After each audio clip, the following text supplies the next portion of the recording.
Donc, je suis opératrice en télésurveillance dans un centre de télésurveillance.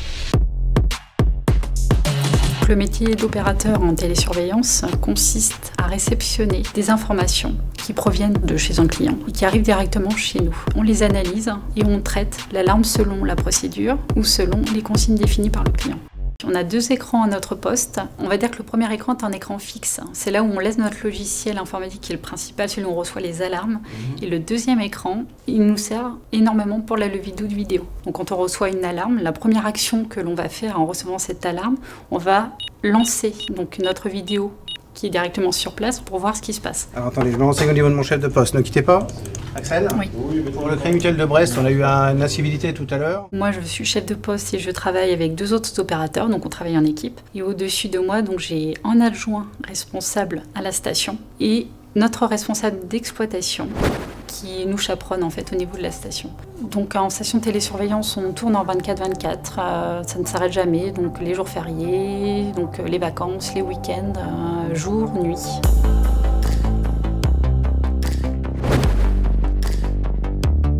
Je dirais qu'il faut être rigoureux, pouvoir s'adapter facilement parce qu'on a beaucoup de changements. On peut avoir des changements de clients, on peut avoir des changements de situation. Nerveusement, il faut arriver à rester calme parce que c'est pas toujours évident. On a quand même beaucoup de flux d'alarmes, on reçoit beaucoup d'alarmes à l'heure, des appels aussi. Donc il faut arriver à rester très concentré, à rester rigoureux dans son métier. La polyvalence aussi est importante, il faut pouvoir savoir toucher à tout quand même, faut pas avoir peur, il faut être assez autonome aussi, même on travaille en équipe, mais il faut être aussi autonome aussi, il faut pouvoir se débrouiller tout seul.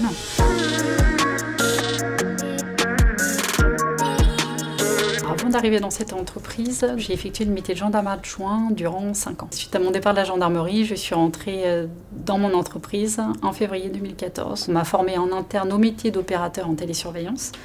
Et j'ai eu la chance, quand ils ont créé un nouveau pôle bancaire où je travaille actuellement, d'avoir une formation management en 2015 qui a duré quelques jours. Donc ça, c'est une formation en interne qui a été donnée à plusieurs opérateurs aussi et qui voulaient devenir chef de poste. Donc ça permet aussi d'évoluer aussi. Il y a quand même une évolution dans ce métier. On peut avoir d'autres tâches diverses que de traiter que des alarmes en fait. On a aussi d'autres tâches, d'autres responsabilités aussi.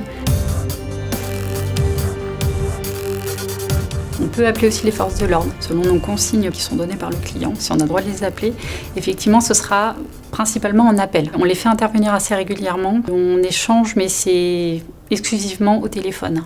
Gendarmerie nationale, bonjour. Oui, bonjour monsieur, c'est la télésurveillance. Je vous appelle pour la banque de Cosne. On a reçu une alerte agression à l'accueil et les personnes sur place me confirment bien que la personne est virulente et ils souhaiteraient que vous vous déplaciez. Alors moi dans ce métier ce qui me plaît c'est surtout donc l'échange qu'on a aussi donc avec les personnes extérieures, que ce soit avec le client, avec les services différents, pouvoir aussi aider les personnes, on les aide à notre niveau, à notre manière.